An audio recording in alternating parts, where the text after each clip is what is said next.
ठंड में सुबह 4 बजे खाना खाने वाला ससुराल। मैं तो इस शादी के लहंगे में सच में बहुत ज्यादा परेशान हो गई हूँ। बहुत भारी लहंगा है। तभी कमरे में स्नेहा की सास आती है। बेटा तुम भी तो बहुत थक गई होगी, रेस्ट कर लो, फिर तुम आराम से 2-3 बजे उठना, ठीक है?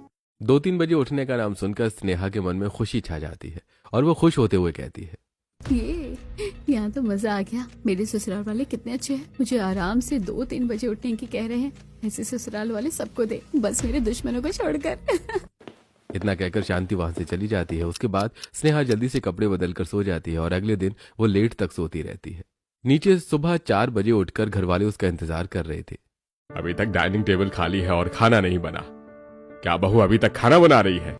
रिया रसोई में जाती है तो देखती है कि वहां पर कोई भी नहीं है और रसोई एकदम खाली है। तो वापस आकर रसोई में तो कोई भी नहीं है। अरे स्नेहा बहू अब तक उठी नहीं, अभी जाती हूँ।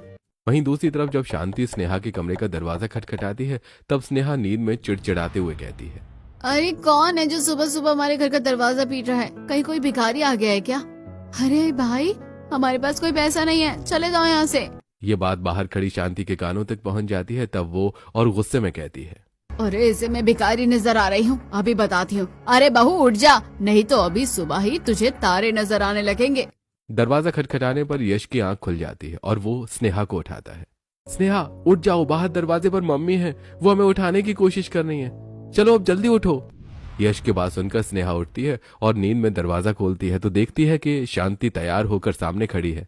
क्या बात है मम्मी जी, इतनी सुबह सुबह आप हमें क्यों उठा रही हैं? कुछ हुआ है क्या? अरे बहू होना क्या था, मैंने तुझे बोला था ना कि तू जल्दी उठ जाएगी तो तू यहाँ पर आराम से खराटे मार रही है। हम सब कब से खाने का इंतजार कर रहे हैं और आज तो तेरी पहली रसोई है और पहली रसोई पर ही तू लेट हो गई।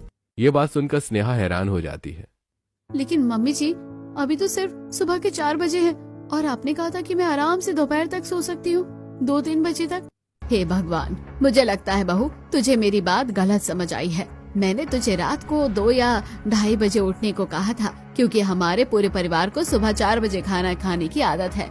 आज तो तूने पूरा सिस्टम बिगाड़ दिया, लेकिन कल से इस बात को अच्छे से याद रखियो। चल अब जल्दी से नीचे आ जा और हमारे लिए खाना बनाने की तैयारी कर दे, हम इंतजार कर रहे हैं। ये बात सुनकर तो स्नेहा बहुत ज्यादा हैरान हो जाती है।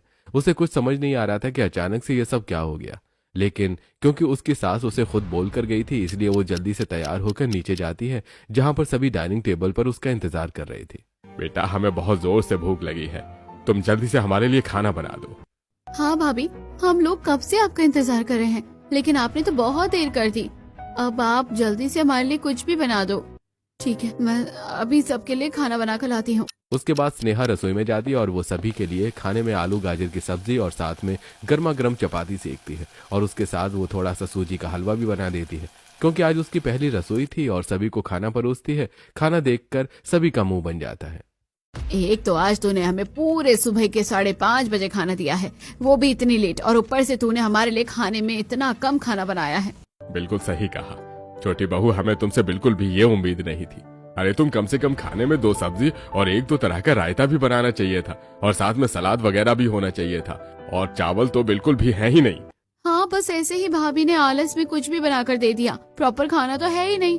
अब हम खाना कैसे खा पाएंगे? वैसे ही बहुत देर से पहले ही भूख के मारे जान निकली जा रही थी और हमने इतनी देर इंतजार भी किया खाने के लिए। कोई बात नहीं, आप सब शांत हो जाइए। आज स्नेहा का घर में पहला दिन है इसलिए ऐसी गलती हुई है। मैं तो कहती हूँ कि कुछ दिन स्नेहा जब हर रोज सुबह का खाना बनाएगी तब जाकर उसे प्रैक्टिस होगी और तब जाकर उसे कहीं हमारा हिसाब किताब पता चलेगा। इसलिए कल से सुबह का खाना स्नेहा को ही बनाना चाहिए। सच में बड़ी बहू तो बिल्कुल सही कह रही है। और छोटी बहू याद रखना, आगे से ऐसा नहीं होना चाहिए। आज तुम्हारी जेठानी तुम्हें सब कुछ समझा देगी और उसके बाद तुम्हें भी वैसे ही करना है। जी मम्मी जी बिल्कुल। पहले ही दिन अपने ससुराल में ये सारी बातें सुनकर स्नेहा का दिमाग तो हौच पौच हो जाता है, लेकिन वो उससे समय ज्यादा कुछ नहीं कहती। उसके बाद स्नेहा सभी के खाना खाने के बाद रसोई में जब बर्तन साफ कर रही थी तो मुझे तो आज मेरे ससुराल वालों ने कुछ ज्यादा ही बड़ा झटका दे दिया है। भला सुबह 4 बजे कौन खाना खाता है? मुझे तो कुछ समझ ही नहीं आ रहा। यहाँ का हिसाब किताब तो कुछ ज्यादा ही अलग है और ऊपर से मेरी जेठानी भी कितनी तेज तर्रार है, कितनी आसानी से चालाकी से सुबह का सारा खाना बनाने का जिम्मा मेरे सर पर डाल दिया है। इस तरह स्नेहा घर का पूरा काम करती है और रात होते होते वो बहुत ज्यादा थक जाती है। रात को जब सब अपने कमरे में सोने जा रहे थे तब उससे पहले सभी स्नेहा को एक लंबी चौड़ी लिस्ट बता देते हैं। बेटा, कल सुबह तुम हमारे लिए 4 बजे के लिए खाने में घिया के कोफ्ते और बथुए का रायता बना देना। और मेरा तो कल सुबह आलू के पराठे खाने का मन कर रहा है, उसके साथ आलू की चटनी भी बना देना भाभी। मेरे लिए तो खाने में कुछ भी सब्जी हो, बस 2-3 तरह की सब्जी होनी चाहिए और उसके साथ 2 तरह का रायता होना चाहिए, तो हमारे लिए ऐसा खाना बना देना। इतना कहकर शांति, रमेश और रिया तो तीनों अपने कमरे में चले जाते हैं, लेकिन उसके बाद स्नेहा अपनी जेठानी पायल से कहती है, दीदी आप भी बता दीजिए कल के खाने में आपकी कोई भी फरमाइश रह गई हो तो। नहीं स्नेहा, तुम्हें चिंता करने की जरूरत नहीं है, जो बाकी सब खाएंगे मैं वो ही खा लूंगी। हाँ स्नेहा, मेरी तरफ से भी तुम्हें इस चीज की चिंता करने की जरूरत नहीं है। तुम बाकी सबके लिए जो खाना बनाओगी हम तो वही खुशी खुशी खा लेंगे। पायल और रोहन के जाने के बाद स्नेहा खुद से कहती है, चलो इनका बहुत बहुत आभार, कम से कम इनकी तो कोई नई फरमाइश नहीं है। जब थकने के बाद स्नेहा जल्दी ही सो जाती है और अगले दिन सुबह फिर से उसका सुबह 1:30 बजे का अलार्म बजना शुरू हो जाता है। अरे यार, इस अलार्म को भी पता नहीं मुझसे क्या परेशानी है, इतनी जल्दी सुबह हो जाती है और अब मुझे 1:30 बजे उठना होगा। लेकिन उसके पास कोई और ऑप्शन भी नहीं था, इसलिए उसे मजबूरन सुबह 1:30 बजे उठना पड़ता है और उसके बाद तैयार होकर वो नींद में ही रसोई में जाती है और बहुत सारी उबासी ले रही थी। मुझे बहुत ज्यादा नींद आ रही है, मेरा बिल्कुल भी मन नहीं कर रहा खाना बनाने का, लेकिन क्या करूं, मजबूरी है। अब स्नेहा फ्रिज से सब्जी निकालती है और उसके बाद वो अपने ससुराल वालों के बताए अनुसार सभी के लिए खाना बनाना शुरू करती है। घिया उबालने के बाद उसके घिया के कोफ्ते बनाती है और साथ में एक चूल्हे पर चावल उबलने के लिए रख देती है और वो बथुए का रायता बना रही थी। बताओ भला 4 बजे सुबह कौन इतना हैवी खाना खाता है? अरे कम से कम सुबह 4 बजे चाय नाश्ता करते तो मुझे वो भी समझ आता, लेकिन मेरे ससुराल वाले कितने अजीब हैं कि इन्हें सुबह सुबह 4 बजे प्रॉपर खाना चाहिए। और इन महाशयों के नखरे तो देखो, 2 तरह की सब्जी होनी चाहिए, 2 तरह का रायता होना चाहिए, चटनी भी होनी चाहिए और साथ में सलाद भी होना चाहिए। बस इतना ही नहीं, उनके साथ चावल भी होने चाहिए। अब रायता बनाने के बाद स्नेहा काफी देर तक सिलबट्टे पर चटनी पीसती है। चटनी भी इन लोगों को सिलबट्टे की ही खानी है, मिक्सी की तो नहीं। सुबह सुबह 4 बजे कौन ये सब ड्रामे करवाता है? अगर मुझे पता होता ना कि यहाँ पर ऐसा होगा तो मैं यहाँ बिल्कुल नहीं आती। शादी से पहले के सपने तो कुछ और ही होते हैं, मुझसे कितना कुछ झूठ बोला गया था। अच्छा, तुम क्या कर रही हो? कुछ नहीं, बस बहुत ज्यादा ठंडी हवा चल रही है, ऊपर छत पर आई थी तुमसे बात करने के लिए। अरे लेकिन तुम ऊपर छत पर आकर मुझसे बात क्यों कर रही हो? वैसे भी आज तो बहुत ज्यादा ठंड हो रही थी, ठंडी ठंडी हवा चल रही है, तुम नीचे जाकर बात कर लो। अगर नीचे जाकर बात कर सकती तो नीचे ही कर लेती ना। आज घर में बहुत सारे मेहमान आए हैं और उनके सामने बात करना बड़ा अजीब लगता है, फिर कोई छेड़ता भी है। मैं तो सच में बहुत परेशान हो जाती हूँ, इसलिए सब चीजों को अवॉइड करने के लिए मैं तुमसे छत पर बात करने के लिए आ गई हूँ। ओहो, क्या बात है मेरी सून टू बी वाइफ, मेरे लिए सर्दी में कितना स्ट्रगल कर रही है। सच में मैं तो फ्लैट हो गया तुम्हारे ऊपर, लेकिन तुम चिंता मत करो, शादी के बाद मैं तुम्हें कोई परेशानी नहीं होने दूंगा। देखना, तुम्हें अपनी पलकों पर बिठा कर रखूंगा, मैं तुम्हें एकदम रानी बनाकर रखूंगा, रानी। बस करो, अब मेरे से चिकनी चुपड़ी बातें करने की कोई जरूरत नहीं है। चिकनी चुपड़ी बातें नहीं, सच कह रहा हूँ, शादी के बाद तो तुम मेरी रानी बनोगी और इस घर की महारानी।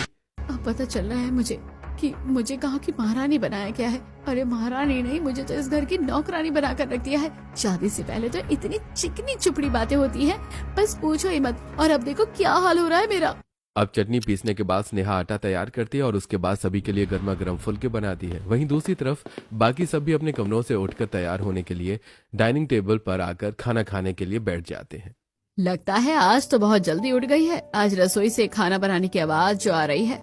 सिर्फ आवाज ही नहीं बल्कि आज तो रसोई से बहुत ही स्वादिष्ट खुशबू भी आ रही है। अपने यहाँ सभी के लिए अलग अलग तरह का खाना बनाकर परोसती है, जिसके बाद ये सब देखकर आज सभी ससुराल वालों के चेहरे पर खुशी छा जाती है। आज तो सच में बहू तूने कमाल कर दिया, एक तो एकदम समय पर खाना दिया है आज तूने हमें, और ऊपर से इतना सब कुछ बनाया है। सच में आज तो कमाल हो गया। मुझे तो बहुत ही अच्छी खुशबू आ रही है। अब हम चलो जल्दी से खाना खाना शुरू करते हैं और देखते हैं कि आज छोटी बहू ने हमारे लिए कैसा खाना बनाया है। उसके बाद सभी खाना खाना शुरू करते हैं और आज सभी को स्नेहा के हाथ का खाना बहुत अच्छा लगता है। सच में कमाल कर दिया बहू, तूने तो आज खाना सच में बहुत अच्छा बनाया है। हमें तो मजा ही आ गया ऐसा खाना खाकर।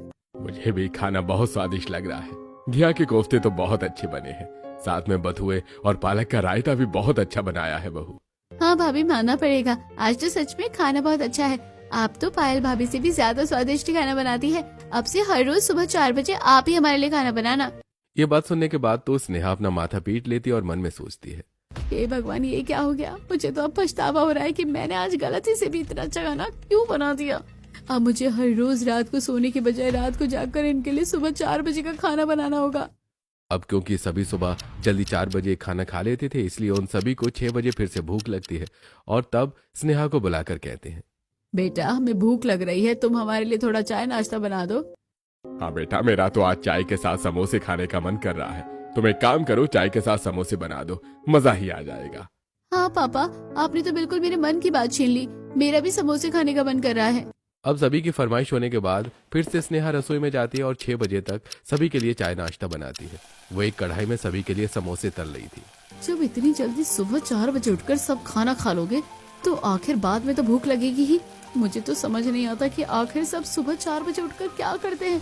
पहले इन्हें 4 बजे खाना खाना होता है और उसके बाद सुबह 6 बजे इन्हें चाय नाश्ता चाहिए होता है। सारे काम उल्टे कर रहे हैं, बस मेरी नींद हराम करनी है इन लोगों को। उसके बाद स्नेहा सभी को चाय नाश्ता बनाकर देती है। बहू ने तो चाय समोसा बहुत ही स्वादिष्ट बनाया है, इसे खाकर तो बहुत ही ज्यादा मजा आ रहा है। सच में बहुत स्वादिष्ट है, मजा ही आ गया खाना खाकर तो। हाँ बिल्कुल, अब चाय नाश्ता करने के बाद भूख नहीं लगेगी। अब आराम से पेट में काफी कुछ चला गया है, अब ठीक है। ये सब देख देख कर स्नेहा को बहुत ज्यादा गुस्सा आ रहा था, इसलिए वो आज अपने ससुराल वालों से बात करने के बारे में सोचती है और उन्हें सारी बात बताती है। मम्मी जी, जब आप सभी अपने काम पर 7 बजे के बाद जाते हैं और सुबह 4 बजे खाना खाने के बाद जब सभी को दोबारा 6 बजे चाय नाश्ता करना होता है तो आप सभी डायरेक्ट सुबह 6 ही बजे खाना क्यों नहीं खा लेते? अरे बेटा, पहले तुम्हारे ससुर जी को 6 बजे से ही पहले घर से निकलना पड़ता था, जिसकी वजह से हम सभी को 4 बजे खाना खाना पड़ता था और टिफिन पैक करके देना पड़ता था मुझे। बस तभी से हमारी ये आदत बनी हुई है। अगर हमें 4 बजे खाना ना मिले तो हम परेशान हो जाते हैं। क्या है ना, आदत इतनी आसानी से नहीं बदल सकती।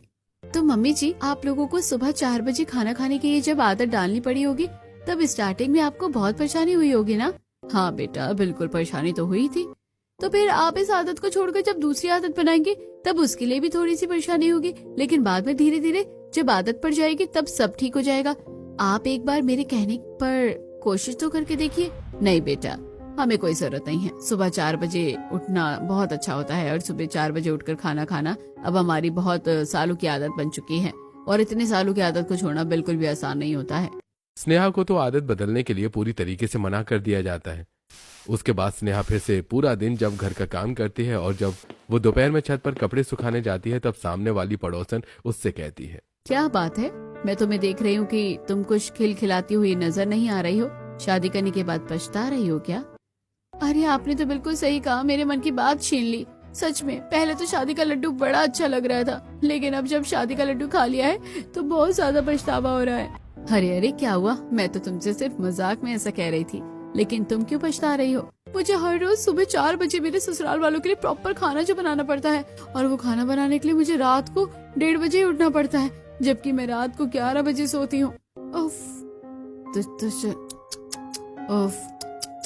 ये तो तुम्हारे साथ सच में बहुत गलत हुआ। हमारे यहाँ अभी घर में बच्चे भी नहीं हैं, इसलिए हम सब तो आराम से सर्दियों में 7 बजे उठते हैं, लेकिन तुम्हारे ससुराल वालों ने ये पता नहीं कौन सा अजीब सा नियम बना रखा है। मेरी तो समझ से बाहर है ये। मेरी भी समझ से बाहर है, लेकिन अब कर क्या सकते हैं?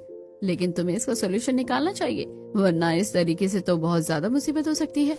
अब अगले कुछ दिनों तक स्नेहा को सर्दी में सुबह 1:30 बजे उठकर अपने ससुराल वालों के लिए सुबह 4 बजे का खाना बनाना पड़ रहा था, जिसकी वजह से वो बहुत ज्यादा परेशान हो रही थी। वहीं दूसरी तरफ वो अपनी जेठानी से भी हेल्प नहीं ले सकती थी, क्योंकि माफ करना स्नेहा, लेकिन मैं सुबह 4 बजे के खाने में तुम्हारी मदद नहीं कर सकती। तुम तो जानती ही हो कि मेरा वर्क फ्रॉम होम रहता है। अब मुझे वर्क फ्रॉम होम भी करना है और मैं घर का बाकी काम भी करती हूँ तो थक जाऊंगी, इसलिए तुम सुबह का काम अपने जिम्मे ले लो। तुम्हारे आने से पहले मुझे भी बहुत परेशानी होती थी, मैं समझ सकती हूँ कि ये काम बहुत मुश्किल है, तुम जरा हौसला रखना। जेठानी से मदद मांगने पर स्नेहा की जेठानी ने उसे ऐसा जवाब दिया और वो वहाँ से चली जाती है। तब स्नेहा खुद से बड़बड़ाते हुए कहती है, मुझे तो हौसला रखने को कहा है और खुद इस बात से पल्ला झाड़कर आराम से चली गई। लगता है मुझे ही कुछ करना होगा, ऐसे तो बिल्कुल भी काम नहीं चलेगा। अब अगले दिन फिर से स्नेहा रात को 1:30 बजे उठती है और रसोई में खाना बनाने जा रही थी, लेकिन आज उसे बाकी दिनों से कुछ ज्यादा ही नींद आ रही थी, क्योंकि पिछले कुछ दिनों से उसकी नींद पूरी नहीं हो पा रही थी, जिसकी वजह से उसकी आंखों के नीचे काले गड्ढे भी छा जाते हैं। वो परेशान होकर रसोई में खाना बना रही थी। कैसे पागलों के ससुराल में मेरी शादी हो गई है। मुझे लग रहा है कि मैं यहाँ पर जल्दी ही पागल हो जाऊंगी और जल्दी ही मुझे पागल खाने में भर्ती करना होगा। मैं तो सच में ही 2 ही दिन में परेशान हो गई हूँ। मुझे तो यहाँ का कुछ सिस्टम ही समझ नहीं आ रहा। अब बड़बड़ाते हुए ही सही, लेकिन स्नेहा सभी के लिए खाना बनाती है। बड़ी मुश्किल से नींद के झटके लेते हुए वो खाना बना रही थी और वो सब्जी में गलती से नमक की जगह चीनी डाल देती है, जिसके बाद सभी को खाना परोसा जाता है। तो खाना खाने के बाद सभी का मुंह बन जाता है और सब कहते हैं, हे भगवान बहू, तुमने आखिर खाने में चीनी क्यों डाल दी है? सच में बिल्कुल खाने का स्वाद ही ज्यादा गंदा आ रहा है और मुंह का स्वाद भी पूरी तरीके से बिगड़ चुका है। क्या कहा? लेकिन मैंने तो ठीक से ही खाना बनाया था। मैंने तो खाने में नमक ही डाला है। मैं भला खाने में चीनी क्यों डालूंगी? अरे भाभी, हमें भी आपको बोलने का कोई शौक नहीं है। अब आपने खाने में चीनी डाली है इसलिए तो हम बोल रहे हैं, वरना हम भी आपको बिना वजह क्यों बोलेंगे? मैं सब समझ रही हूँ बहू, आजकल तेरा काम करने में बिल्कुल भी ध्यान नहीं है, इसलिए ऐसी गलती हो रही है। तू जरा ठीक से काम किया कर। अब सुबह 4 बजे तक स्नेहा ने सभी को खाना परोसा था और ऊपर से उसकी गलती की वजह से उसे सुनने को भी मिल गया था। अब स्नेहा को इतनी ज्यादा नींद आ रही थी कि वो हर काम में अब गड़बड़ करने लगी थी। जैसे स्नेहा जब कपड़े धोने बाथरूम में जा रही थी तब शांति आती है। अरे बेटा, एक काम करना, तुम ये सारा सामान छत पर ले जाना, मैं अभी छत पर जाकर बैठूंगी। जी ठीक है मम्मी जी। अब स्नेहा को शांति ने जो चटाई और कुछ खाने का सामान दिया था वो स्नेहा जाकर वॉशिंग मशीन में डाल देती है। चलो, अब कपड़े मैंने धोने के लिए तो डाल दिए हैं, अब जाकर छत पर चली जाती हूँ। ऐसे स्नेहा हर चीज को गलत कर रही थी और गलत बोल रही थी। अब वो छत पर जाती है और जो मैले कपड़े थे उन्हें वहां पर रख देती है। धूप में स्नेहा को नींद आ जाती है तो वो वहीं पर बैठे बैठे सो जाती है। तभी वहां पर शांति आती है और स्नेहा को उठाती है। अरे बेटा उठो, तुम यहाँ पर क्या कर रही हो? कुछ नहीं मम्मी जी, मैं तो बस यहाँ पर डांस कर रही थी, दिख रहा है ना आपको? अरे बहू, अब तू मुझे उल्टा जवाब देने भी लग गई है। साफ पता चला है कि तू यहाँ पर सो रही है। ये भला कोई सोने का समय है? बस मम्मी जी, मुझे नींद आ गई थी इसलिए थोड़ी देर मैंने सोचा कि झपकी ले ली जाए। अच्छा ठीक है, अब जल्दी से उठकर घर का बाकी सारा काम कर ले। और एक बात बता, मैंने तुझे छत पर चटाई और खाने का सामान लाने को बोला था, कहाँ रखा है तूने? वो तो मैंने धोने के लिए वॉशिंग मशीन में डाल दिया है। आखिर तूने ऐसा क्यों किया भला? क्यों किया से क्या मतलब है मम्मी जी? आपने तो मुझे कहा था कि सारा सामान धोना है, इसलिए मैंने सारा सामान ले जाकर वॉशिंग मशीन में डाल दिया और उन्हें धो दिया। ये बात सुनकर शांति भड़क जाती है और भड़कते हुए कहती है, ए भगवान बहू, पता नहीं तू आजकल क्या कर रही है, मुझे तो कुछ समझ नहीं आ रहा। मैंने तुझे सारा सामान छत पर लाने को कहा था और तूने उसे वॉशिंग मशीन में डाल दिया। और एक बात बता, ये गंदे कपड़े यहाँ क्या कर रहे हैं? क्योंकि इन कपड़ों को आपने मुझे छत पर लाने को कहा था। मुझे तो लग रहा है बहू कि कहीं न कहीं तेरे दिमाग का स्क्रू थोड़ा ढीला हो चुका है। भला मैं मैले कपड़ों को छत पर लाने के लिए तुझे क्यों कहूँगी? आजकल तेरा दिमाग बिल्कुल भी ठीक से काम नहीं कर रहा है। अपना काम जरा ठीक से किया कर, वरना अच्छा नहीं होगा। अब उसके बाद शांति स्नेहा के साथ नीचे आती है और जब वो वॉशिंग मशीन खोलकर चेक करती है तो चटाई और सारा खाने पीने का सामान खराब हो चुका था, जिसे देखकर शांति को बुरा लगता है। मेरा सारा सामान खराब हो गया और मेरी पुरानी चटाई भी खराब हो गई है। पता नहीं इस बहू ने ऐसा क्यों किया। अब रात होने तक स्नेहा जैसे तैसे काम करके सारा काम खत्म करती है और अपने कमरे में आज वो सोने के लिए चली जाती है। उसे बिस्तर पर थका हारा लेटा देखकर यश कहता है, क्या बात है, आज तुम्हें जल्दी नींद आ रही है? नहीं, मुझे नींद क्यों आएगी? मैं इंसान थोड़ी ना हूँ, मैं तो मशीन हूँ ना। अरे शादी से पहले कितने बातें करते थे कि पलकों पर बिठाऊंगा, रानी बनाऊंगा, लेकिन अब देखो मुझे नौकरानी बना के रख दिया है। क्या हाल हो गया है मेरा? ढंग से 2-4 घंटे सोने को भी नहीं मिलते मुझे। अच्छा बाबा शांत हो जाओ, मुझे माफ कर दो, तुम आराम से लेटो और रेस्ट करो। अरे रेस्ट करने लायक मुझे छोड़ा ही किसने है? अब अगले दिन से तो स्नेहा की नींद की वजह से और भी ज्यादा हालत खराब हो रही थी, जिसकी वजह से वो घर के सारे काम गड़बड़ कर रही थी। भाभी मेरा फोन चार्जिंग पर लगा दो जरा। ठीक है। स्नेहा फोन लेकर जाती है और रसोई में तवा जलते हुए चूल्हे पर रखकर फोन उसके ऊपर रख देती है। तभी ये सब होते हुए शांति देख लेती है। अरे हे भगवान, ये क्या हो रहा है? तुझे आजकल क्या कर रही है? ये आवाज सुनकर सभी रसोई में आते हैं और ऐसी हालत देखकर सब शॉक्ड हो जाते हैं। भाभी आखिर आपने ऐसा क्यों किया? मुझे तो जैसा बोला गया था मैंने बिल्कुल वैसा ही किया, मुझे नहीं पता। इतना कहकर स्नेहा वहां से चली जाती है और उसके बाद वो जब शाम को सभी को खाना परोसने का समय होता है तब खाने में वो सभी को कपड़े परोसती है, जिसे देखकर सब हैरान रह जाते हैं। अरे बहू, ये सब क्या हो रहा है तुझे? मुझे तो कुछ समझ नहीं आ रहा। हमें खाने की बजाय कपड़े क्यों परोस रही है? आप सभी ने तो कहा था कि कपड़े इस्त्री करने के बाद खाने में परोसना है। अरे हमारे कहने का मतलब था पहले कपड़े इस्त्री करने हैं, उसके बाद खाना बनाकर हमें परोसना है। मुझे नहीं पता, मेरे ऊपर गुस्सा करने की जरूरत नहीं है। मैं अपना काम बिल्कुल सही तरीके से कर रही हूँ और ये खाना ही है। अब आप सभी इसे खा लीजिए। इस तरह अब स्नेहा इस तरह की हरकतें करने लगी थी जिसकी वजह से हर कोई परेशान रहने लगा था। तब हमें बहू के लिए कुछ करना चाहिए वरना इसकी तो हालत खराब हो जाएगी। आप चिंता मत कीजिए माँ, मैं आज ही स्नेहा को डॉक्टर के पास लेकर जाऊंगा। हाँ बेटा बिल्कुल, तुझे बहू को डॉक्टर के पास लेकर ही जाना होगा वरना ऐसे तो उसकी हालत और खराब हो जाएगी। अब यश स्नेहा को एक रेस्टोरेंट में लेकर जाता है। मुझे लगता है कि हमारा ये प्लान काम करना चाहिए वरना इस तरह तो मैं सच में पागल हो जाऊंगी। तुम चिंता मत करो, हमारा ये प्लान जरूर काम करेगा। तुमने देखा था ना कि हर कोई कैसे परेशान हो रहा था। बिल्कुल, हमें ऐसा तो करना ही होगा। इससे पहले कि सच में मैं पागल हो जाऊं, मैं पहले ही पागल होने की एक्टिंग कर लेती हूँ ताकि सब ठीक हो जाए। अब दोनों घर वापस आते हैं जिसके बाद क्या बात है बेटा, तुम उदास क्यों हो? माँ, डॉक्टर ने कहा है कि स्नेहा की नींद बिल्कुल भी पूरी नहीं हो रही है जिसकी वजह से उसके दिमाग पर ऐसा असर हो रहा है। अगर अगले कुछ दिनों तक ऐसा ही चलता रहा तो उसे पागल खाने में भर्ती करना पड़ेगा।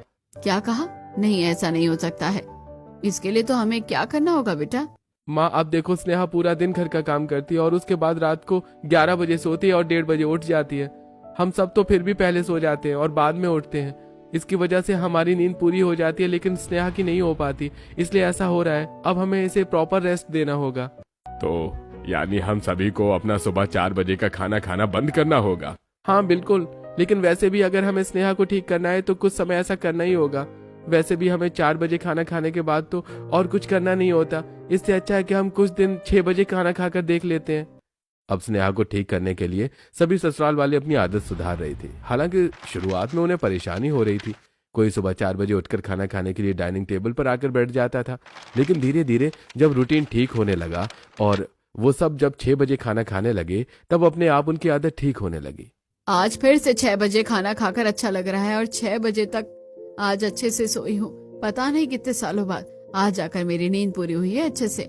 सच में अब मुझे भी समझ आ रहा है कि हम सुबह 4 बजे पता नहीं क्यों बेवजह उठकर खाना खा लेते थे, लेकिन ऐसे अच्छा लग रहा है। हाँ, मुझे भी काफी फ्रेश फील हो रहा है। मैं तो हमेशा से ही कहता था, लेकिन मेरी बात तो किसी ने कभी मानी ही नहीं थी।